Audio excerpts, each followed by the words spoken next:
The Park at Midnight, a short, scary story. Written by Stories from the Attic. Narrated by McConnell. Honestly, until the thing with Stephen Meller, I'd never understood how people managed to be scared of ghosts. Monsters I could understand, serial killers even more so. Monsters like werewolves and vampires had huge tearing teeth and ripping claws, whilst serial killers, even fictional ones, thrust with their horribly pointed kitchen knives or smacked their lips at the thought of devouring you. I could even understand people feeling creeped out by aliens and the kind of mutant creatures and robots you see in sci-fi. To me, being scared of all that stuff made sense. But ghosts?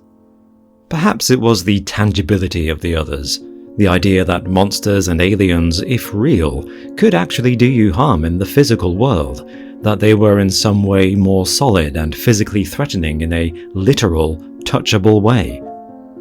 I could understand being scared of that, but bedsheets going woo like a boiling kettle, or ghoulies and dead people creeping around in churchyards on tiptoe, just didn't cut the mustard. When I heard reports of plates and furniture flying around, I assumed it was a domestic, not a poltergeist.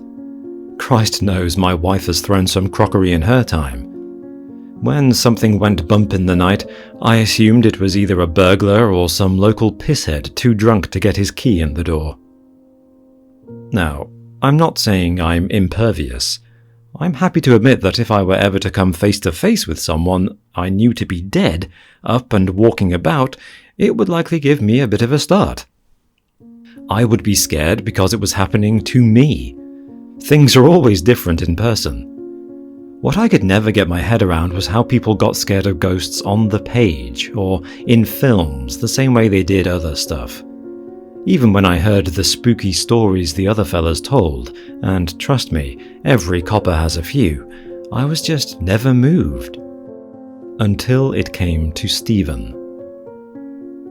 In some ways, I suppose the job might have numbed me. As a police officer for over 30 years, I had seen my fair share of horrible things. The ugly side of humanity was laid bare for me daily. I had also, I'm sorry to say, seen my fair share of dead bodies. All of them stiff, inanimate, and although sobering in a remember your fate kind of way, no more terrifying than the kitchen table or any other hard, unmoving thing.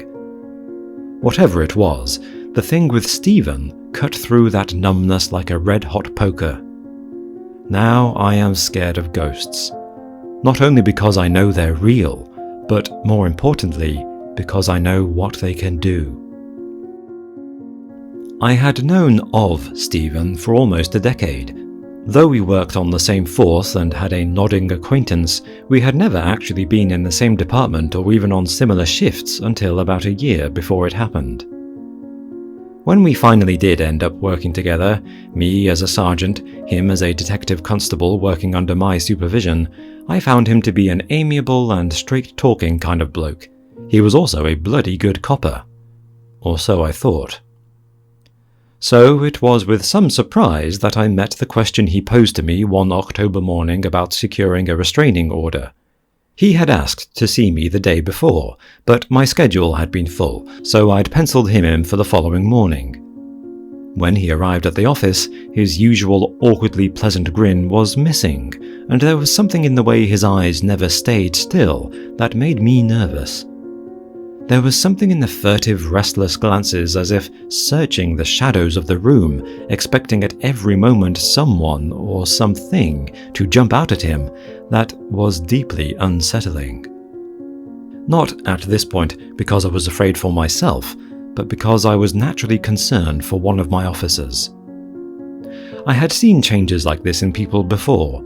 Officers who usually came in whistling a happy tune grown suddenly morose, often due to the demands of the job. The things we see, whilst they don't always impact us immediately, take their toll. My own captain explained it to me years ago as being like snow. A single snowflake falling on a branch is almost imperceptible, but pile enough of those flakes, make a thick, accumulated pile of snow, and eventually, the branch will snap under the weight. Even before Stephen spoke, I was already going through my mental Rolodex searching for the names of therapists I might refer him to. What he actually asked, however, threw me totally off balance. I wanted to ask Sarge, how do you go about getting a restraining order? The question struck me as odd. Firstly, because I assumed that as a long-serving officer he would already know the answer, or at least know how to ask about it other than his immediate superior. Secondly, because of the other details he shared, I suppose it was at that point that I began to suspect that all was not well with Stephen Meller. There was something unnervingly calculated about the way he steered the conversation. In the course of our 20-minute chat, he seemed very keen to repeat certain points, labouring them almost to the point of excess, as if trying to ensure that I remembered them later. I had interviewed enough perps to spot someone trying to signpost their way through a story, leaving obvious breadcrumbs, building alibis, and littering their statements with key phrases their lawyer had instructed them to include and ensure that they got on record. It's hard to explain, but for a long-time copper, the experience is like dancing with someone and have them fight you to take the lead, as if they are struggling to guide and steer you in certain premeditated directions. That conversation with Stephen felt the same, as if there was some blueprint he was working to. I noticed this, and although I didn't say anything about it at the time, I knew that I didn't like it. According to him, for the last month, he had been receiving phone calls from a woman named Donna Lambert. A woman I had heard of previously, owing to her ridiculous insistence that she was a medium or psychic, and credulity was given to her so-called abilities by some of my colleagues. Around the division, Miss Lambert was somewhere between an urban myth and a joke. On several occasions, she had called the front desk with what she described as pertinent information about ongoing cases. At first, she was dismissed as a crank to be filed away alongside the scores of other nut jobs who call in every full moon, confessing to all manner of non-existent crimes. For a time, she was humoured but politely ignored. Until, she started to be right. Dozens of coppers working in our neck of the woods would swear on their children's lives that Mad Donna had helped them with a case, either by giving them a steer in the right direction or, some cases, by identifying the guilty party and pointing the way to evidence that would help to convict them. Obviously, like all policemen's stories, the tales got embellished, and by the time they were recounted in the local pub, Madame Lambert the Extraordinary was staring into a crystal ball and giving the home address of Jack the Ripper, but no doubt there was a grain of truth to the stories. Hearing Miss Lambert's name in this context was highly surprising. According to Stephen, Mad Donna had been calling him twice a night for the past month. She had even called the mobile phone given him for duty, the number for which he had not shared with anyone outside of the department, and which he had no idea how she had obtained. "Maybe she's psychic," I joked, trying to lighten the mood. Stephen didn't laugh. Instead, he simply continued with his complaint, reeling off occasions and inconvenient moments at which Mad Donna had called him and revealing how his wife was becoming increasingly agitated about it. Even whilst revealing these details, however, Stephen seemed somehow off, and again my policeman's spider sense began to tingle. Whenever a natural link in a chain is omitted by someone making a statement, that link immediately stands out as important. In Stephen's case, I instantly noticed that although he complained of the times and frequency of these calls, he never disclosed what they were actually about, or even a single word of what was said. I decided not to press this, gave Stephen some advice on how to go about taking the measures he wished to take, and advised him that he would need to show some reason and indeed evidence to justify a restraining order. We shared pleasantries, and he left. Within an hour, I began my own inquiries. Martin Doc Doherty had been a colleague and close personal friend of mine for many years. He also happened to be the shift supervisor for one Stephen Meller. Later that same day, I asked Doc to come see me so I could find out a little more about Stephen and what was going on. As soon as the name left my lips, there was an acknowledgement from Doc in the form of a heavy sigh and a weary shake of his head. "There's something not right with that lad," was his immediate response. "He's been getting these phone calls from that psychic lady, you know." I nodded that I had heard as much, and Doc went on. "Never mentions what they're about, though, does he?" he said, with a level of perceptiveness that made me smile internally, though I maintained a straight face. "No, seems a bit odd, doesn't it?" I replied. Doc nodded, and closing the door of the office behind him, ensuring that he couldn't be heard, took a seat opposite me at my desk. "Thing is, Sarge, Stephen's been a bit off these past few weeks. I spoke to his wife not a fortnight ago and just happened to ask her what the phone calls were about. Apparently, she had overheard a few of them with some woman, that's the way she described it, some woman screaming down the phone and saying over and over that he knows and that Stephen needed to confess. At first, she blushed to admit this, mind you, but at first she thought it was an affair, that he was some disgruntled partner and that Stephen was being urged to confess to her, but then he had explained who exactly was calling. Apparently, it was doing their marriage no good at all. I nodded at this, but decided that I needed to press Doc a little further. "So what is it that you think has been odd about him?"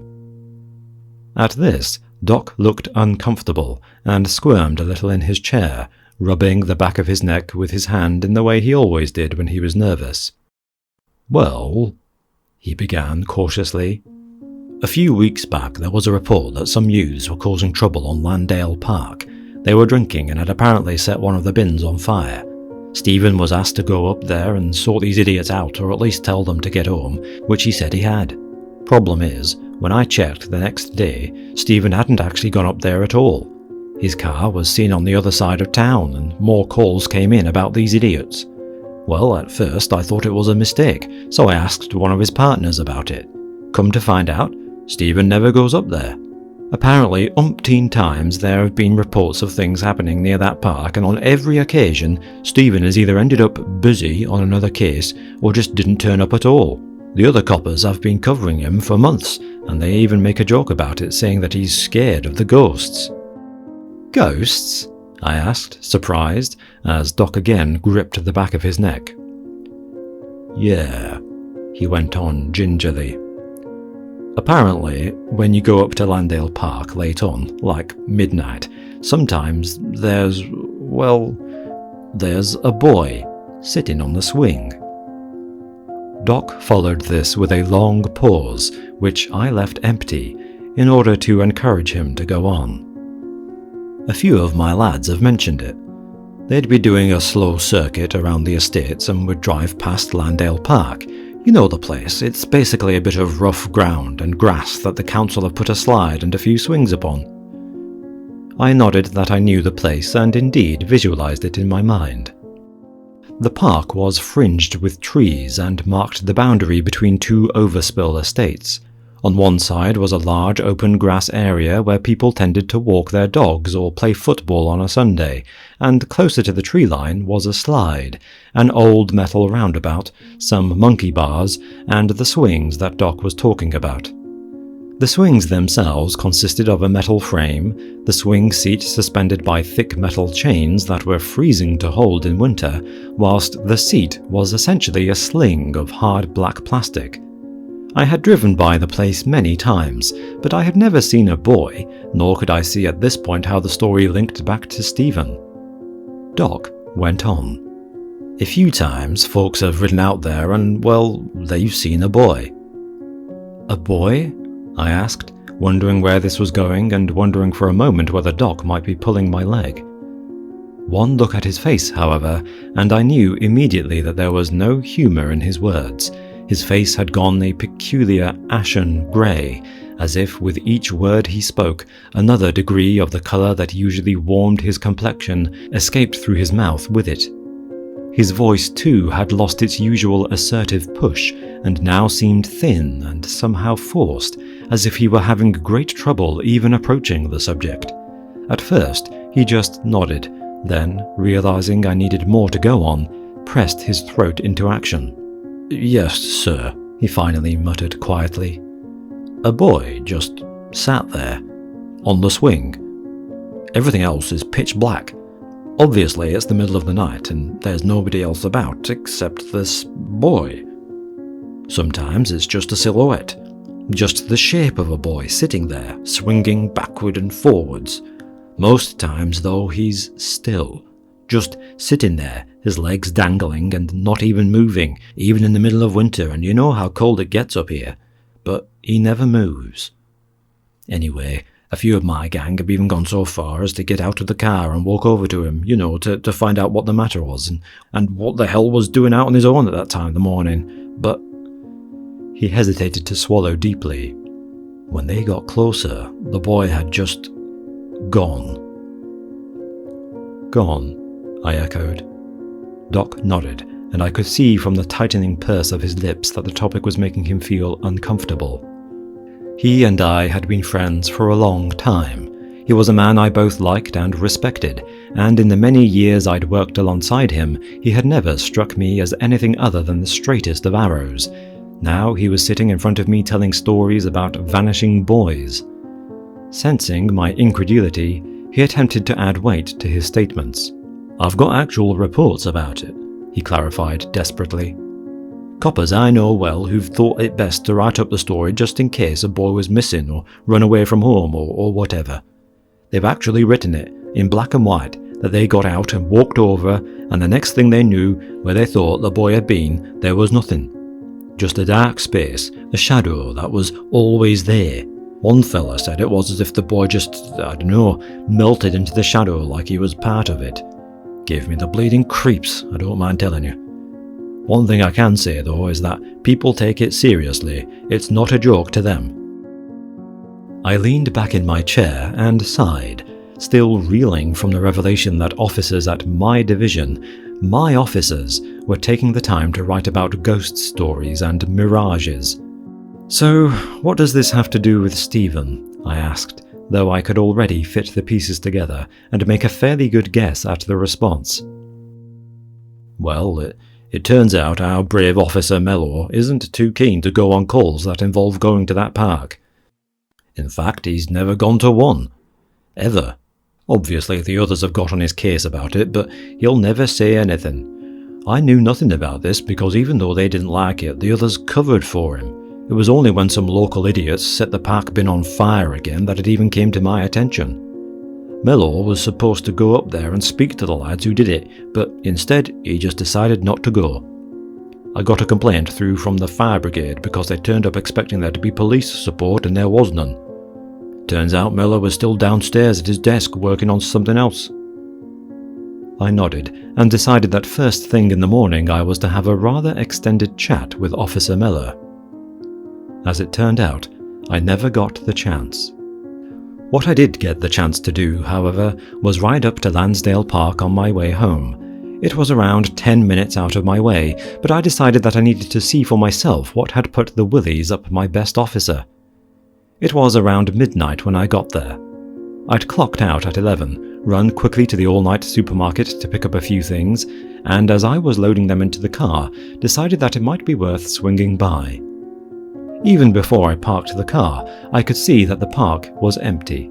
The swings remained perfectly still, undisturbed even by the breeze. There is, I can happily admit, something unnerving about places that usually buzz with life when that life is removed.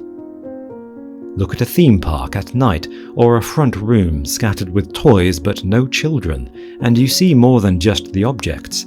There is an absence there, an emptiness or stasis. It's as if those places with the vitality removed become themselves like corpses, dead, inanimate remnants like bones or an empty shell, relics of where life once was. I'll admit those places are eerie, and on that night, having heard what I'd heard, the park was no different. In the moonlight, the grass looked almost blue, drained like the equipment of its colour and lifeblood. The equipment A slide, a roundabout, seesaw, monkey bars, and the swing stood undisturbed and silhouetted, their shapes and frames protruding from the ground like metal carcasses or the weird industrial ornaments we grew to replace the trees. Putting on my hat and leaving the car, the first thing I noticed was the stillness. The park, which stood opposite the general store that served the local estate, was a popular spot next to a relatively busy road. It was fringed on two sides by woods, but on the other, at a distance, by the gardens and fences of local houses. Never, in all of the times I had passed this place, had I ever seen it so still. Yes, the hour was late, and generally there weren't many people on the streets at this time of night, but this was different. The sound of the car door closing, not slamming, you understand, rang across the area like a clap of thunder. It echoed and reverberated into the silence like it was the first sound heard there in days. I half expected its scream to have woken the residents, but nothing, and no one stirred. Not a light shone in a window, not a dog barked, no babies cried. I saw no cats streaking across the road in half-seen flashes. Everything was a hush. Stepping onto the grass, I heard no footsteps, no traffic, no sound from the houses nearby, and considering this, I stupidly allowed the sentence to form in my mind. There seemed to be not a soul around. I let the words percolate in my mind, then admonished myself for allowing them to make me feel uneasy. "Don't be stupid," I told myself aloud, shaking my head and making the short walk toward the apparatus, but my self-scolding didn't work. Slowly, glancing at intervals between the tree line, the roundabout, and eventually the swings, I realized all at once that I was unnerved. Not only that, but looking for someone. Actively surveying the area with the expectation of finding someone there. A boy, a man, someone. Yet, as I should have expected, there was only the darkness, the dry blue blades of the grass, and the cold rigidity of the steel equipment, unused and standing like strange monoliths in a curious, uneasy arrangement. For a second, looking at these odd shapes, I considered what societies in a few millennia would make of them, were they to uncover them as we had Stonehenge or the pyramids. What meaning would they ascribe to the swings with their thick chains and plastic seat, the monkey bars like a strange H-shaped sculpture or a horizontal ladder? What significance would they see in the slide that allows the user to climb toward heaven, but inevitably always slide back to earth, or perhaps somewhere below? It was as I considered these ideas, my eyes still scanning the lines and glimmers of the metal, that for the first time since I left the car, I heard a sound around me. It had come from the tree line, the dark wall of knitted branches directly behind the swings. It was distinct, not the breaking of a branch or the fluttering of some bird disturbed from its roost. Rather, it was a soft rustling, as of bushes and leaves disturbed by something heavier than wind, something with presence, weight, and form that had pressed against them and left them to swing back into place. I watched the space and the swings themselves, the steel chain, the hard plastic seat. Nothing. Heading back to the car, I again told myself off for being so stupid, for allowing myself to be influenced by the superstitions of others, and even worse, for allowing them to actually get to me. I had just slipped my key into the lock, promising myself that I would never tell anyone that I came here, when my eyes caught sight of a shape in the wing mirror. In it, I saw a distorted view of the park, the tree line like a streak of pink, the grass a crayon scribble of differing lengths. I saw the slide, warped by the reflection, and to the left of the image, the swings, and the boy sitting upon them. I spun around in a fraction of a second and stared back at the park, at the point where the boy, slumped slightly to the left, his head resting on one of the chains that supported the seat of the swing where he had been waiting, and saw nothing. Only the empty swing, moving ever so slightly. Stephen Meller did not show for work the next day. The following evening, he was found by 2 other officers. He had hanged himself from the chains that support the swing on Lansdale Park. Whilst investigating the case, a number of strange details came to light that somewhat altered my view of so-called ghosts. Firstly, there was the way in which Stephen hanged himself. Unlike most wishing to take their own lives, who might take pills or use a gun if they could get hold of one, Stephen chose to hang, but not in the way that most would imagine. Rather than taking some jerking drop with a rope that would break his neck and kill him instantly, Stephen chose to hang of a different sort. Taking the chains from 2 sets of swings, he wound them together into some sort of strange plait, wrapped the end around his throat, and then proceeded to simply sit down. The cause of death was not a broken neck, but rather slow and agonizing strangulation, as the chains tightened and tightened, leaving his body hanging pendulously, slumped forward for 2 of my other officers to find. Then there were the hours before the act. Though he had not shown for work, Stephen drove to the hardware shop at the top of Entware Road. On the CCTV, he can be seen buying the bolt cutters he used to separate the swing seat from the chains. When I asked to speak to the attendant who served him, I was told that he had taken sick and was at home that day. Naturally, I went to the man's house to interview him there, and found a pale wreck of a man. He certainly remembered Stephen coming in and selling him the bolt cutters.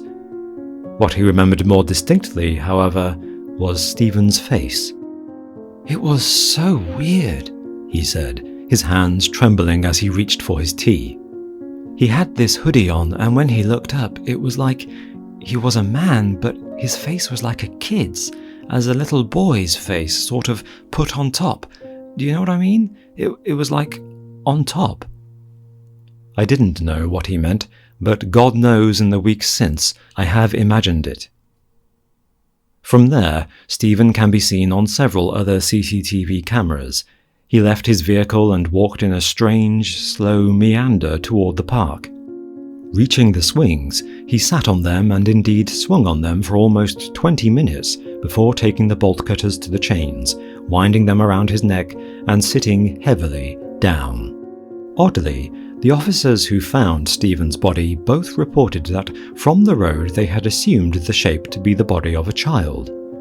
One of them even went so far as to specify a small boy, and recounted how they became confused when they approached and found the shape to be a fully grown man. I have never believed in ghosts, nor have I ever believed in the idea of possession. Any time I had ever heard the word before, it was in relation to demons or evil spirits occupying people's bodies. I had never even considered the idea that a so-called ghost could take control of someone's body and make them do things in the real world. But then I called Donna.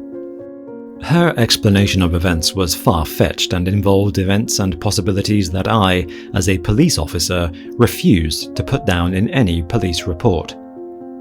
As a man, however, as someone who has to pass that park every night on my way home, my opinion is slightly different.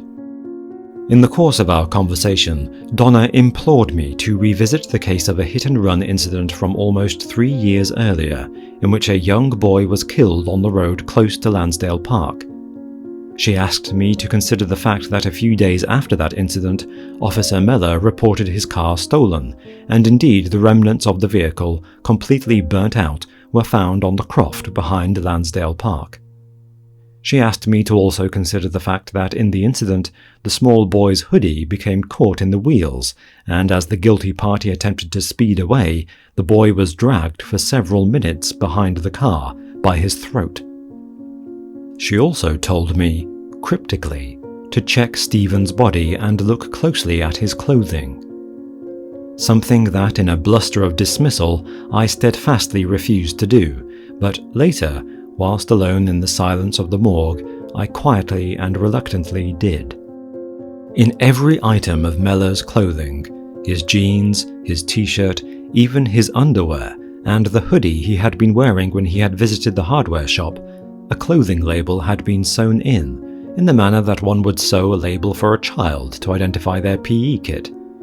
On each label, the name Arnold had been scrawled in lowercase letters in a red marker pen. A few days later, I did open the file on that hit and run. I'm sure I don't have to tell you the victim's first name, or that, nowadays, I find myself to be very much afraid of ghosts.